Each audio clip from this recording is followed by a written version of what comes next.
Donc 1897, 1917, 1947, 67, 87 et effectivement 2007 pour un peu voilà, tracer les grandes dates. Donc 1897, qu'est-ce que c'est? C'est l'année du premier congrès sioniste donc, qui est organisé à la fin du mois d'août à Bâle en Suisse. Le premier congrès sioniste qui va prendre qui va prendre une décision d'importance, ou acter une décision d'importance, qui est celle d'un accord au sein du mouvement sioniste, je vais revenir sur ce que c'est évidemment, sur l'idée de la constitution d'un État des Juifs dans ce qui s'appelle la région Palestine. La Palestine, à l'époque, elle fait partie de l'Empire ottoman. On ne sait pas encore qu'elle va passer sous domination britannique. Et il faut savoir qu'à l'époque, en 1897, les rapports de force entre guillemets démographiques sur la Palestine, selon les historiens, voilà, on estime qu'il y a environ 5% de juifs en Palestine et 95% de non-juifs.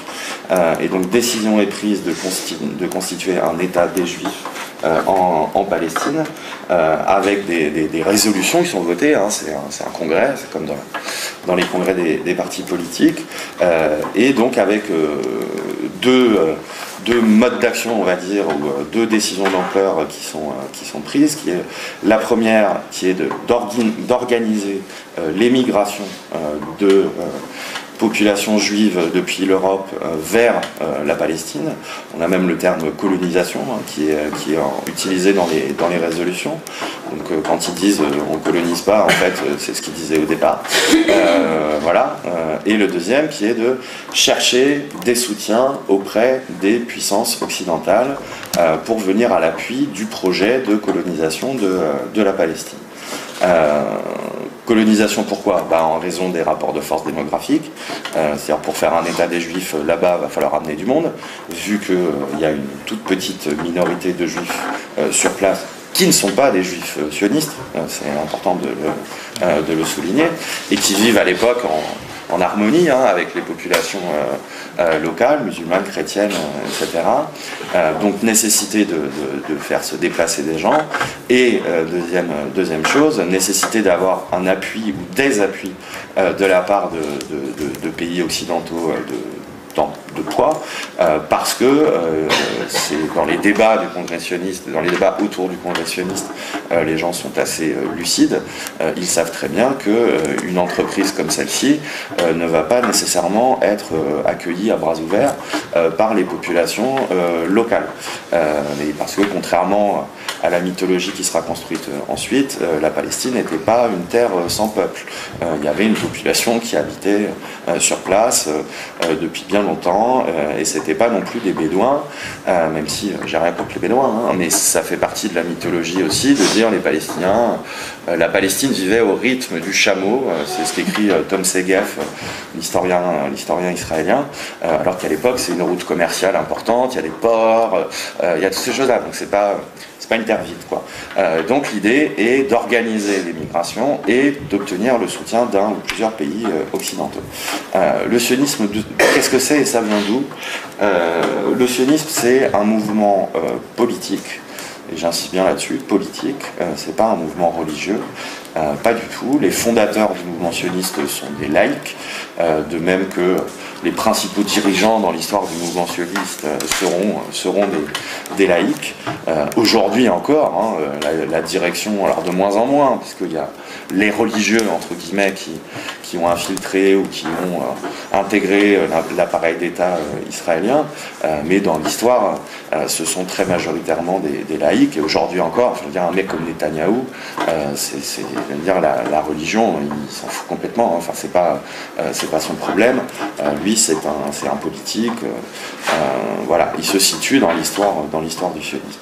Donc c'est un mouvement politique qui s'est développé dans la deuxième moitié du 19e siècle en Europe orientale, en Europe de l'Est, en Russie, dans les régions périphériques à la Russie, en Europe centrale, etc., qui s'est développé comme une réaction à l'antisémitisme qui se développait aussi dans ces régions au XIXe siècle. Un antisémitisme bien réel, hein, c'est-à-dire on est quand même à l'époque où les pogroms sont organisés, on est à l'époque, la fin du 19e, c'est l'affaire Dreyfus en France, etc. Donc il y a un antisémitisme bien réel, et finalement, le sionisme va être une forme de réaction particulière à cet antisémitisme qui va, on va dire, déduire du développement de l'antisémitisme en Europe, notamment orientale, mais aussi en Europe de l'Ouest, qui va déduire du développement de cet antisémitisme l'impossibilité pour les populations juives de s'intégrer aux sociétés européennes.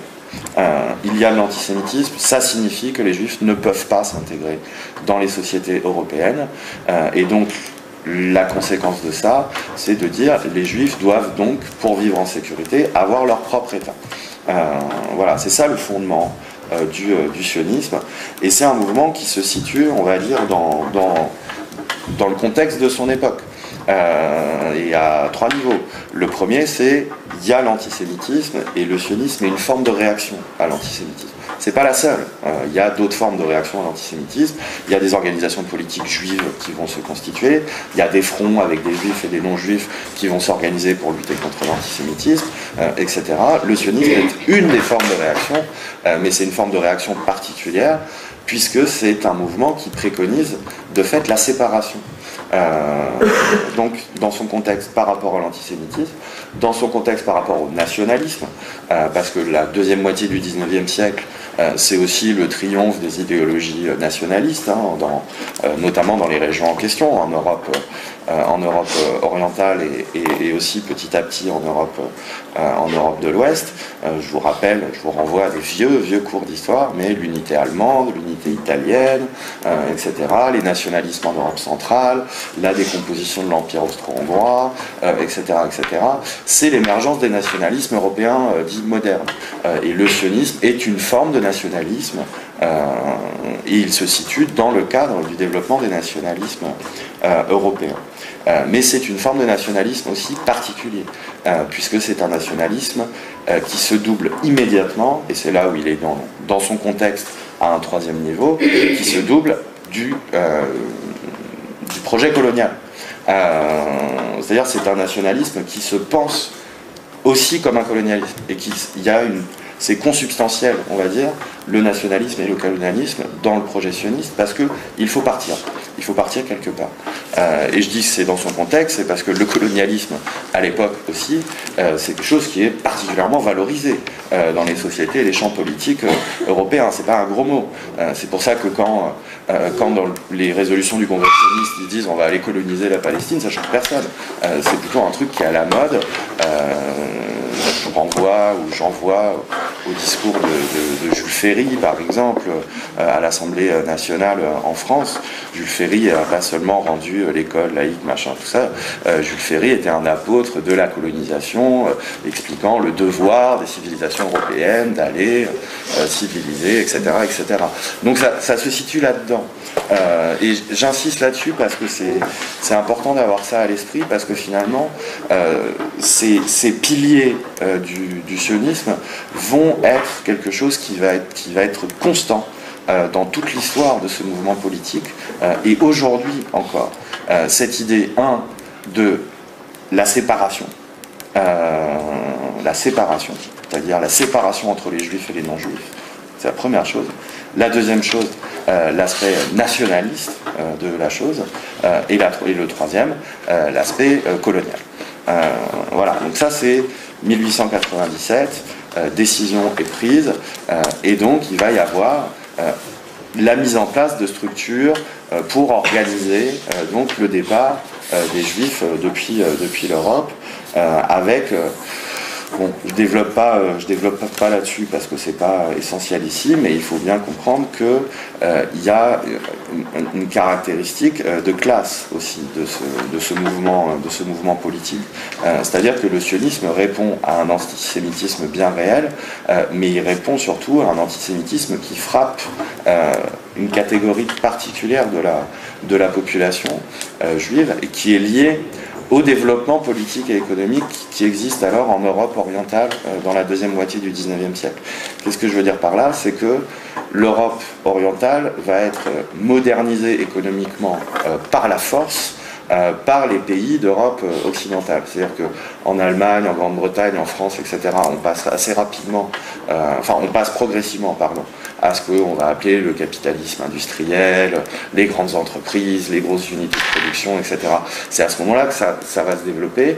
En Europe orientale, on reste très longtemps sur des petites unités de production. C'est beaucoup les petits commerçants, les petits marchands, etc. Et pour des raisons historiques, c'est les populations juives qui occupent ces positions sociales ces positions économiques dans les sociétés d'Europe orientale. Sauf que le capitalisme industriel va pénétrer de manière très brutale l'Europe orientale et va marginaliser économiquement tous ces petits marchands, petits commerçants qui n'arrivent pas à faire face au développement d'un capitalisme industriel et qui se retrouvent par centaines de milliers, par millions éjectés du système de production et qui se retrouvent sur les routes. Et qui se retrouvent sur les routes, façon de parler, c'est-à-dire ils sont éjectés du système de production et ils ont besoin de trouver un boulot, de se déplacer dans les pays dans lesquels ils ne trouvent pas de travail, et ils vont devenir rapidement une cible politique pour les régimes de ces pays-là. C'est les Juifs qui sont responsables de la crise économique, c'est les Juifs qui veulent piquer le boulot, c'est les Juifs qui ceci, qui cela. Il y a une base matérielle, entre guillemets, au développement de l'antisémitisme. Et c'est à ces catégories de la population que le mouvement sioniste va s'adresser et qu'il va progressivement regrouper.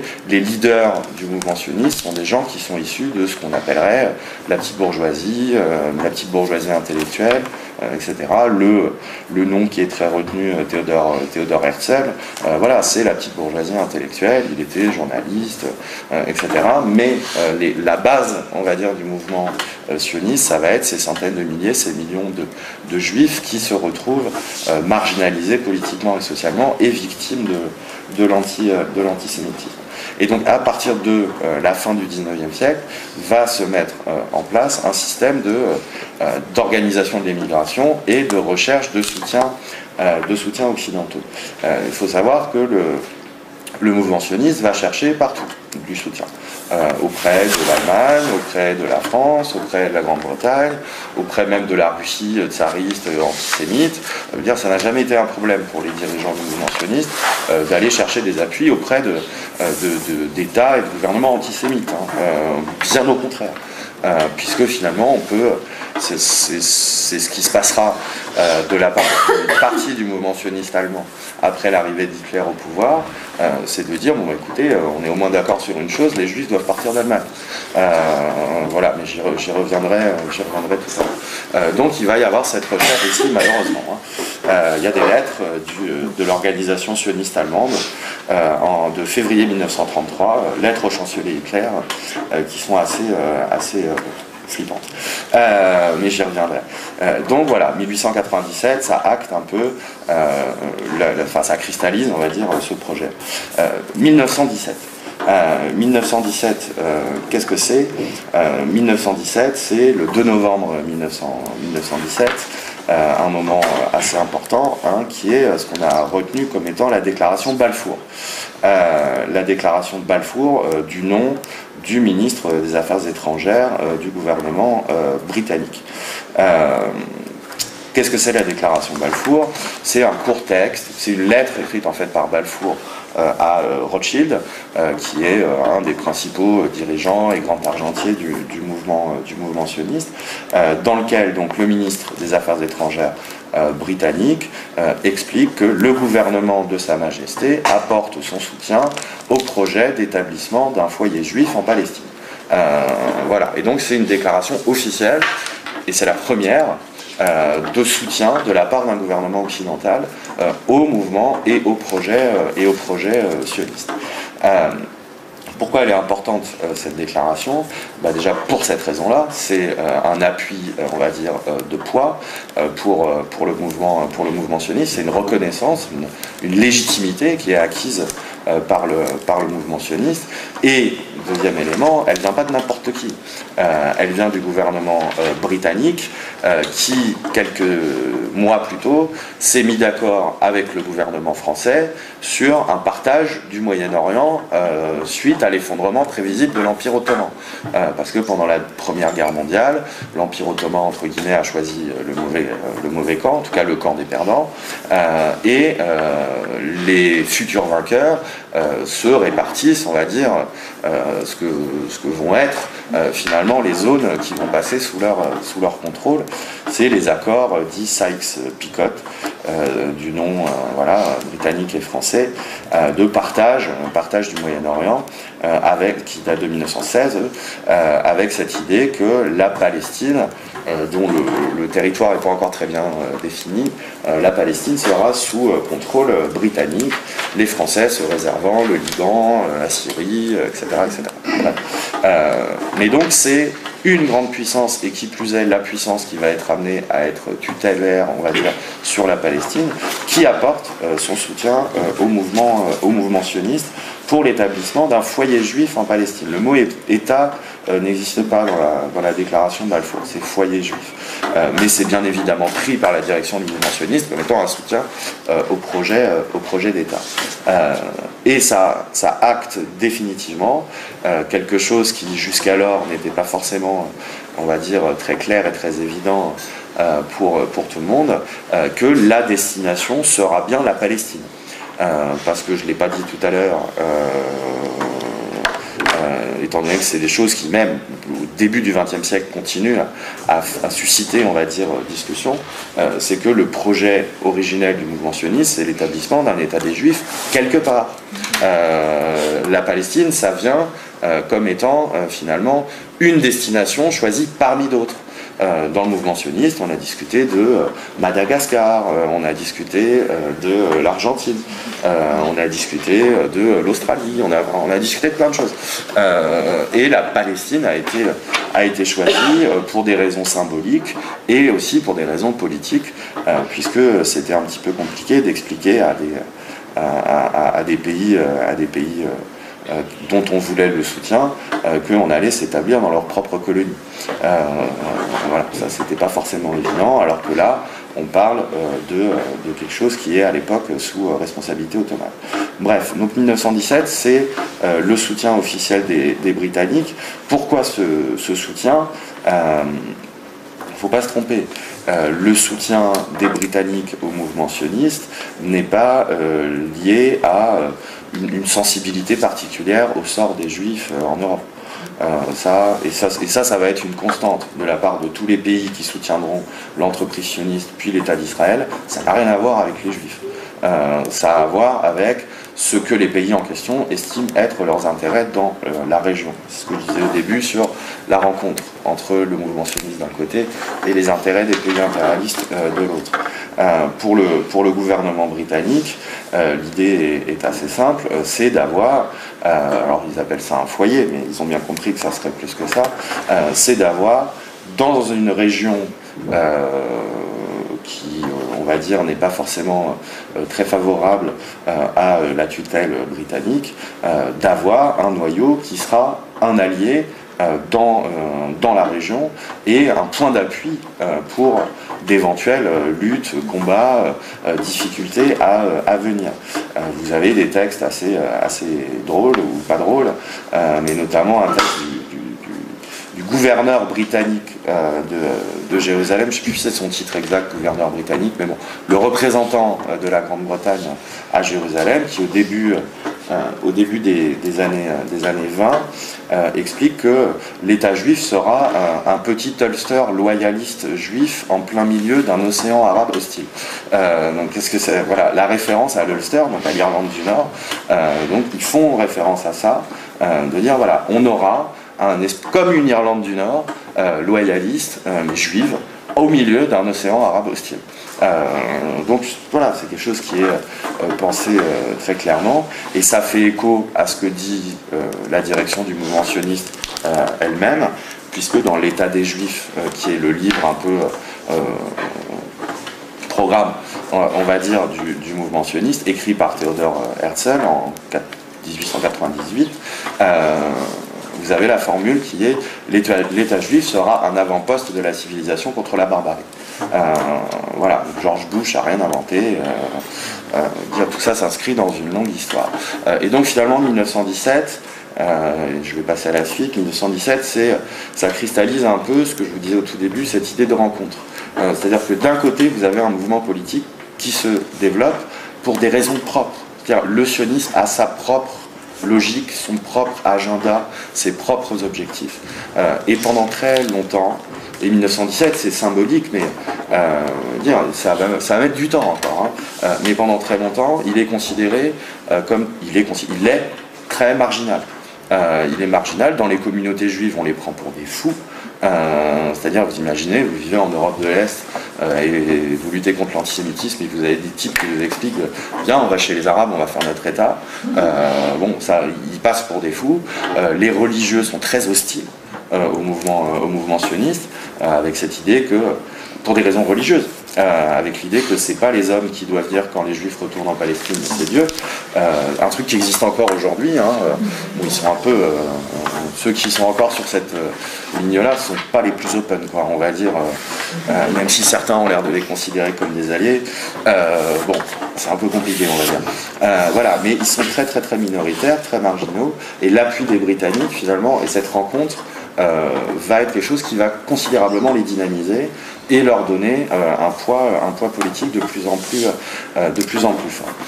Et entre 1917 et donc l'autre date que j'avais retenue, 1947, vous allez avoir une accélération du phénomène de colonisation, vous allez avoir une accélération des troubles, comme on disait pour l'Irlande, que ça va créer sur place, et dès les années 20, en fait, vous avez les premiers affrontements armés, et pas que armés, mais les premiers affrontements entre la population palestinienne autochtone et les immigrants juifs, qui ont l'appui des Britanniques. Donc ça remonte très tôt, et j'insiste vraiment sur cette partie-là, parce que c'est celle qu'on connaît peut-être moins, mais c'est surtout celle qu'on oublie quand on discute. Le premier soulèvement palestinien massif, c'est 1936. Voilà, et c'est pas pour rien. Dire 1936, c'est 6 mois de grève générale. Dire pour qu'une population se mette en grève générale pendant 6 mois, c'est qu'il se passe un truc. Dire ici c'est difficile de faire la grève 2 jours de suite, donc vous imaginez 6 mois, ce que ça veut dire, c'est qu'on a une population qui prend bien conscience qu'elle est victime d'une entreprise de dépossession, parce que qu'est-ce qui se passe dans les années 20 et dans les années 30? Vous avez un phénomène de rachat massif de terres par les différentes agences, et notamment l'agence juive, truc international, dans le but de les attribuer exclusivement à des juifs. C'est ça qui se développe dans les années 20, dans les années 30, et en gros comment ça fonctionne, c'est assez simple, c'est que les propriétaires des terres en Palestine ne sont pas des Palestiniens, ou alors exilés, enfin en vacances, quoi. Les propriétaires des terres en Palestine sont des grands aristocrates, des grands propriétaires terriens qui vivent en Irak, qui vivent en Syrie, qui vivent dans ce qu'on appelle aujourd'hui la Jordanie, et qui finalement voient ça comme des affaires immobilières, quoi. Donc ils vendent des terres à l'agence juive ou aux immigrants juifs, sauf que le problème c'est que sur les terres il y a des gens, et que les populations locales, les populations palestiniennes qui exploitaient les terres sont confrontées au problème de la volonté des colons d'avoir des terres qui ne sont occupées que par des juifs. Donc c'est-à-dire qu'on rachète la terre aux grands propriétaires terriens, on arrive et on dit aux gens qui sont dessus, bon bah c'est fini, vous devez partir. Et les populations n'ont pas grand-chose pour répondre à ça, d'autant plus que ceci se fait sous protection militaire britannique. Voilà, donc c'est doublement, on va dire, pas évident, d'autant plus que assez rapidement, la colonie sioniste s'arme elle aussi.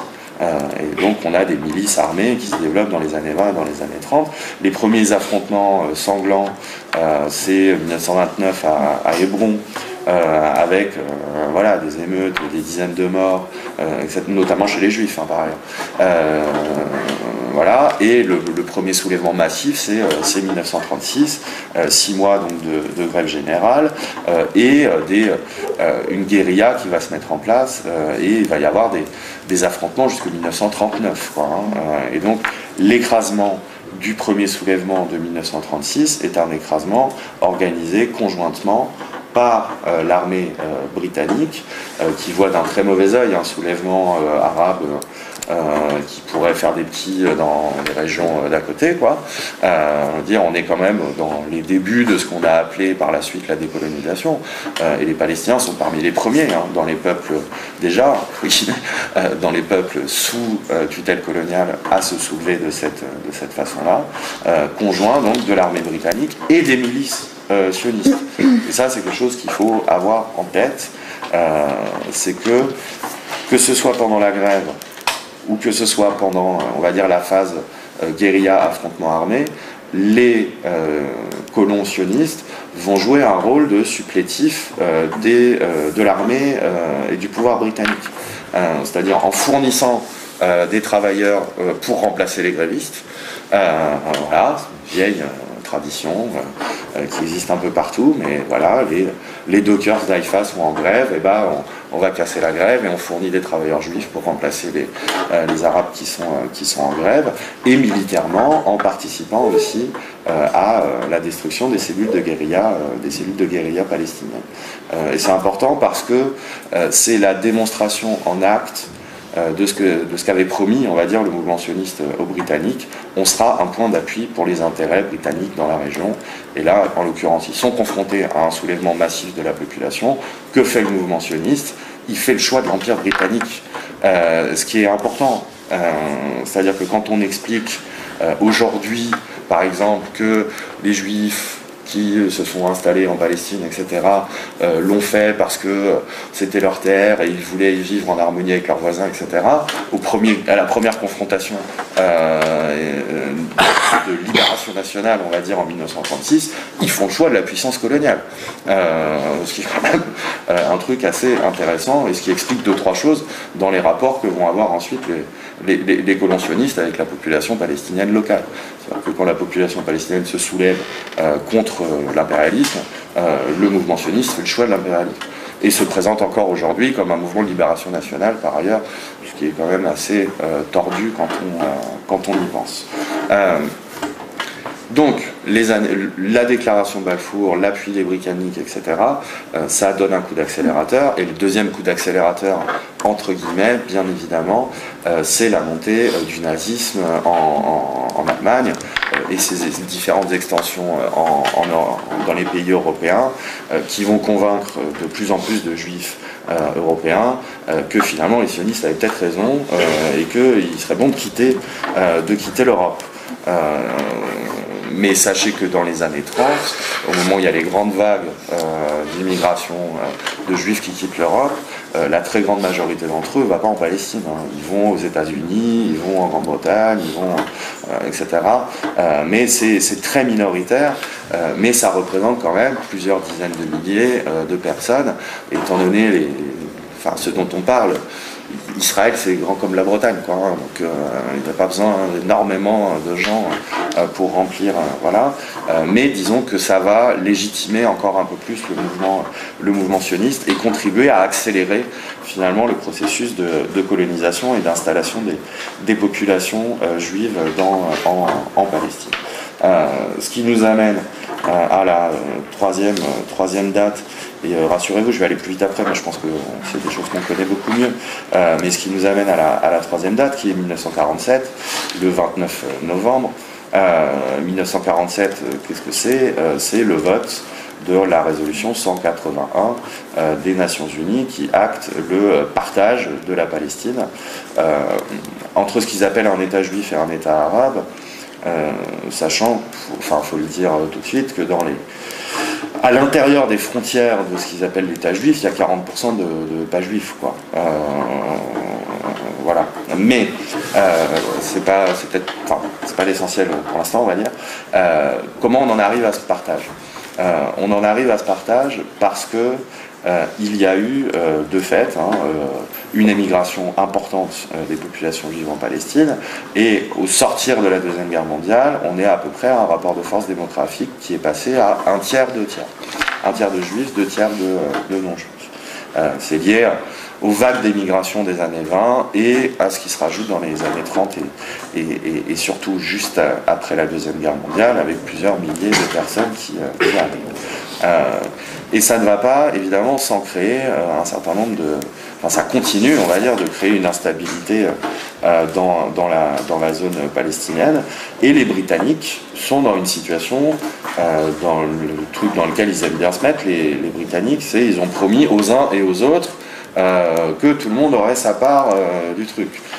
Et d'abord c'était au mouvement sioniste, et puis ils ont aussi promis aux Arabes qu'ils auraient leur État, ils ont promis, enfin, etc. Ils freinent l'immigration juive dans les années 30 parce qu'ils voient bien que ça commence à poser problème. Et ce qui se passe pendant la Deuxième Guerre mondiale et dans l'immédiate après Deuxième Guerre mondiale, c'est que le mouvement sioniste va se retourner contre son protecteur britannique. Ce qui est un phénomène assez classique par ailleurs dans l'histoire des colonisations de ce type-là. Vous avez des colons qui partent d'un pays ou d'une région avec plus ou moins l'appui et qui se reconnaissent comme étant des alliés, etc. Et puis à un moment, ils se retournent contre leur soutien en disant c'est bon, maintenant on prend notre indépendance et on file. C'est ce qui s'est passé aux États-Unis. Ce qu'on appelait les 13 colonies britanniques, au bout d'un moment, sont entrées en guerre contre la Grande-Bretagne en revendiquant leur indépendance. C'est ce qui s'est passé avec l'Afrique du Sud. C'est ce qui s'est passé etc. C'est-à-dire des colons qui s'installent, qui sont protégés par la puissance tutélaire, et puis quand ils estiment que c'est bon, ils peuvent se gérer tout seuls, hop, ils disent à la puissance dehors. Et c'est ce qui va se passer avec les Britanniques juste après la Deuxième Guerre mondiale, c'est un truc qui est bien raconté dans le film, la série de films La Promesse. Je ne sais pas si vous avez vu, mais on voit ce retournement finalement, et comment les milices sionistes, ou une partie d'entre elles en tout cas, rentrent en guerre contre l'armée britannique. Et vous avez notamment, c'est l'attentat du King David, donc le grand hôtel de Jérusalem, c'est en 1946. C'est pas un hasard.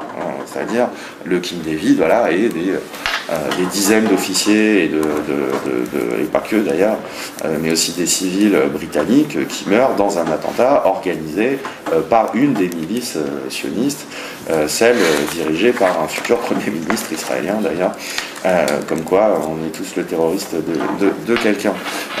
Et à partir de ce moment-là, pour les Britanniques, finalement la situation devient ingérable et ils décident de s'en remettre à l'ONU et dire bon, nous, on arrête, on ne peut pas gérer ça tout seul. Et c'est ça qui va expliquer comment on va aller petit à petit vers l'idée d'un plan de partage, avec autre chose qui rentre en jeu, c'est que on est dans l'immédiat après Deuxième Guerre mondiale, on a la formation des blocs, le bloc soviétique, le bloc occidental, et chacun va aussi peser pour voir quels sont ses intérêts dans cette région. Et il ne faut jamais oublier le fait que les premiers qui soutiennent et qui reconnaissent la légitimité de l'existence de l'État, etc., d'Israël, c'est l'Union soviétique. L'Union soviétique qui pense que le mouvement sioniste étant dominé par des gens qui se revendiquent du socialisme, que le futur État d'Israël sera un allié du bloc soviétique dans la région. Donc voilà, le partage est au carrefour de plein de choses. Il est au carrefour de l'évolution de la réalité sur le terrain, il est au carrefour de l'incapacité des Britanniques à gérer la merde qu'ils ont eux-mêmes créée, de fait, et des rivalités entre les différentes puissances.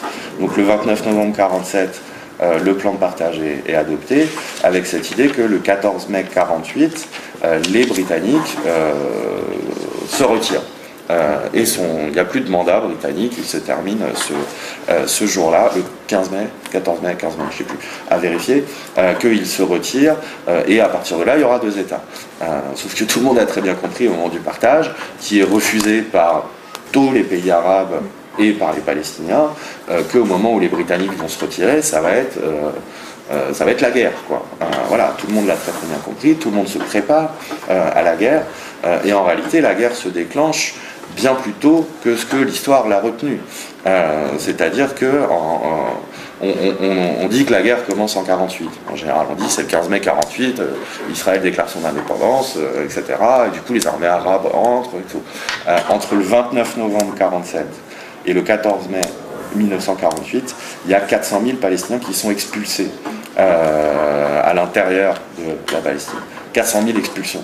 C'est-à-dire la moitié de ceux qu'on appelle des réfugiés de 48 ont été expulsés avant le début de la guerre.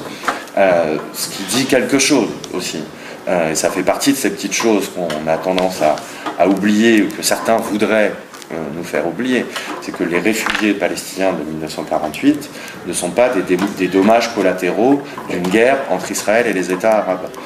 Les réfugiés palestiniens de 1948 sont des gens qui ont été expulsés par les milices sionistes, puis l'armée israélienne à partir de 1948, puisque ça devient un État, qui ont été expulsés dans le cadre d'un plan d'épuration ethnique.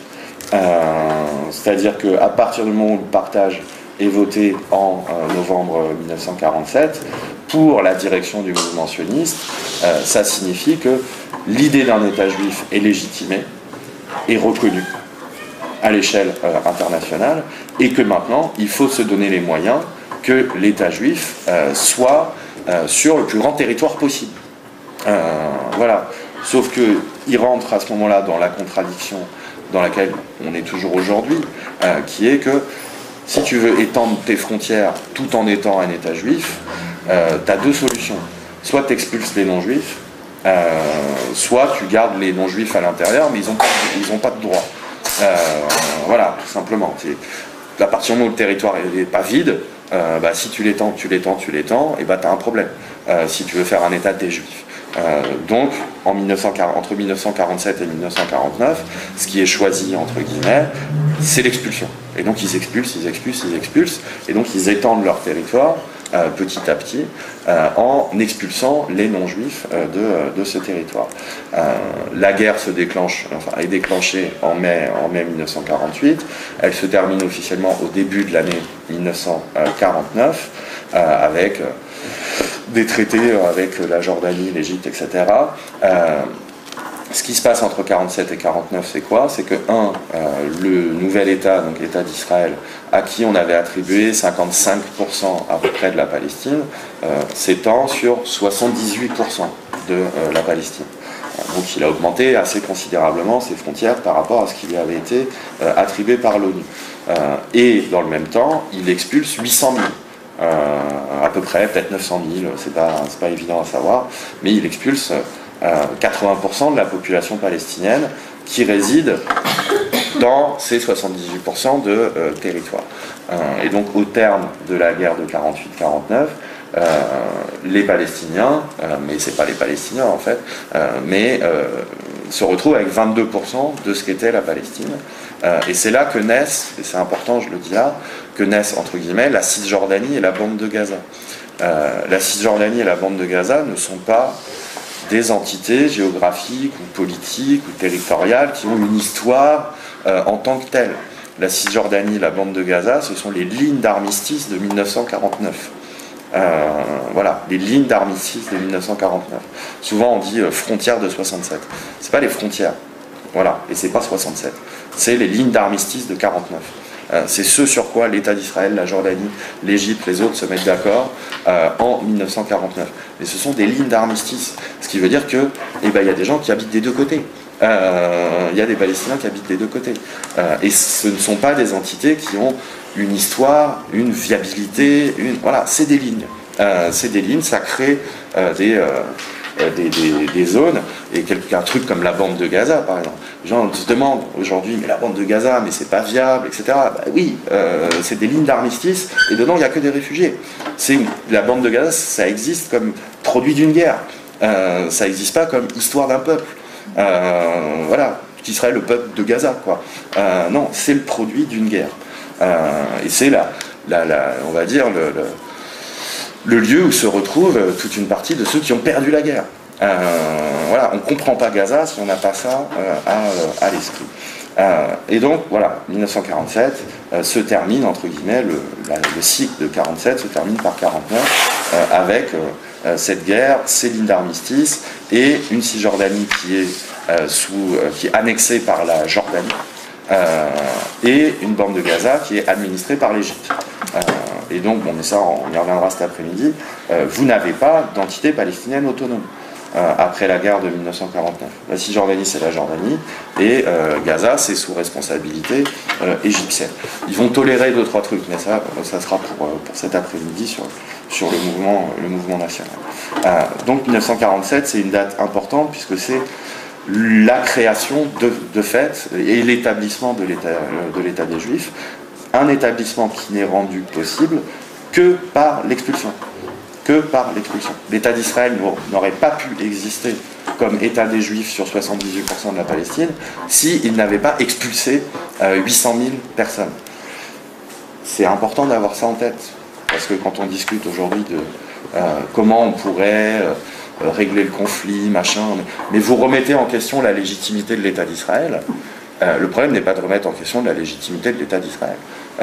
Le problème est de dire l'État d'Israël s'est construit et n'a pu exister que par un crime de masse. Donc, réparer ce crime de masse pose la question de l'État d'Israël et de son existence, vu qu'il n'existe que par ce crime de masse. C'est dans ce sens-là que ça se passe, c'est pas dans l'autre sens.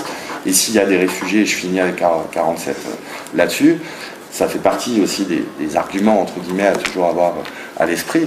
On n'est pas réfugié parce qu'on est parti de chez soi. On est réfugié parce qu'on ne peut pas y revenir. C'est important.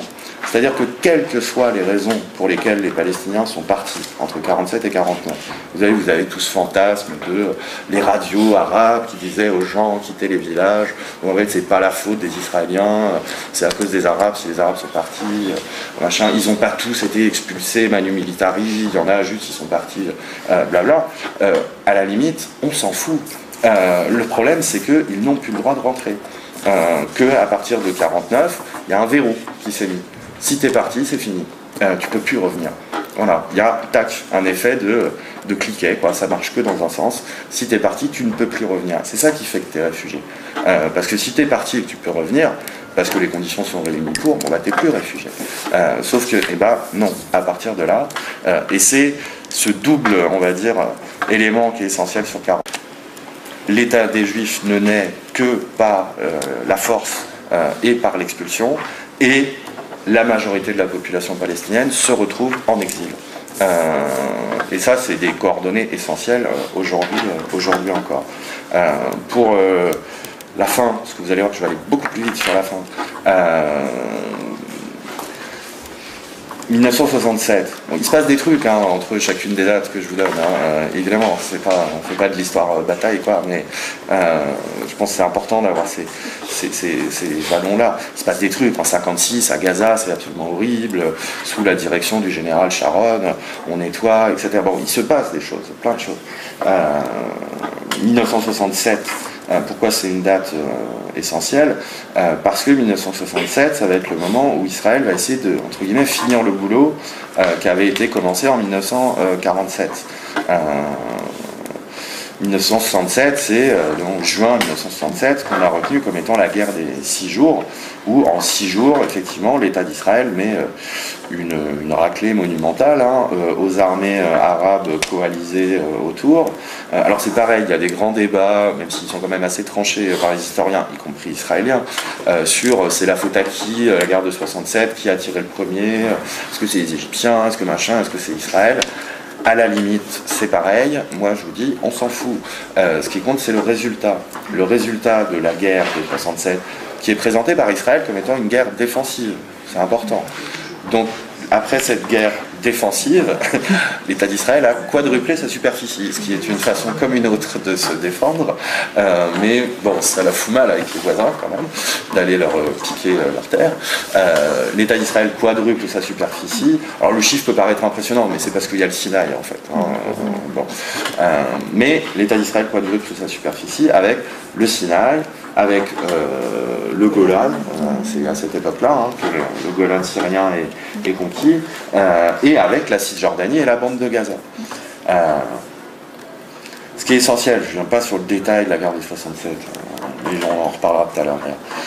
Ce qui est essentiel, c'est de se dire, l'État d'Israël gagne militairement la guerre de 67. Et gagne territorialement. Il conquiert 100% de la Palestine. Donc quelque part, ça y est. Sauf qu'il y a un problème. C'est qu'il ne se passe pas la même chose qu'en 47, 48, 49. Qu'est-ce qui se passe en 67? Les Palestiniens ne partent pas. Les Palestiniens de Cisjordanie et de Gaza ne partent pas. Enfin, beaucoup moins qu'en 1947. 47, c'est 80% de la population qui part. 67, on estime que c'est moins de 20%. Et la plupart, en plus, sont des déplacés des territoires palestiniens. Ils ne partent pas comme les autres, fort de l'expérience de ce qui s'est passé en 47-48. Parce que bon, les vieux palestiniens, ils te racontent ça, et les livres d'histoire aussi. En 47-48, ils sont partis en pensant qu'ils allaient revenir très vite. Ils sont partis avec la clé de la maison. Voilà. Et ben en 67, 20 ans plus tard, tout le monde sait qu'ils ne sont pas rentrés. Donc en 67, les gens partent pas, ils restent. Et donc l'État d'Israël se retrouve confronté à son dilemme, entre guillemets, depuis qu'il n'arrive toujours pas à gérer aujourd'hui, et dans lequel il est coincé. Bon, mais on en reparlera, et pour lequel il n'a pas énormément de solutions. C'est qu'à partir de 1967, l'État d'Israël contrôle 100% de la Palestine. Il n'y a pas de problème. Sauf que dans les 100% de la Palestine, il y a 40-45% de non-juifs. Et donc la prétention de l'État d'Israël à être un État juif et démocratique est remise en question par cette réalité de terrain. Ils ont gagné militairement, mais ils n'ont pas gagné politiquement sur, disons, le projet d'expulsion. Et donc on est dans cette situation de l'État d'Israël, à partir de 67, doit, entre guillemets, choisir. Soit il est un État juif, soit il est un État démocratique. Mais il ne peut pas être les deux. Voilà. Parce que s'il est démocratique, il y aura quasiment la moitié des gens qui ne sont pas des juifs, donc il ne pourra pas dire que c'est un État des juifs. Et s'il est État des juifs, eh ben, il n'est pas démocratique parce qu'il ne donne pas de droit à presque la moitié de la population. Et donc il y a deux possibilités dans ce cas-là. L'expulsion de tout le monde, mais là ça ne fonctionne pas. Ou l'apartheid. Voilà. Ce qui ne règle pas le problème de juifs et démocratiques. À partir de ça, apartheid. Donc on nie l'existence d'une population qui aurait des droits, et donc on l'administre directement de manière militaire.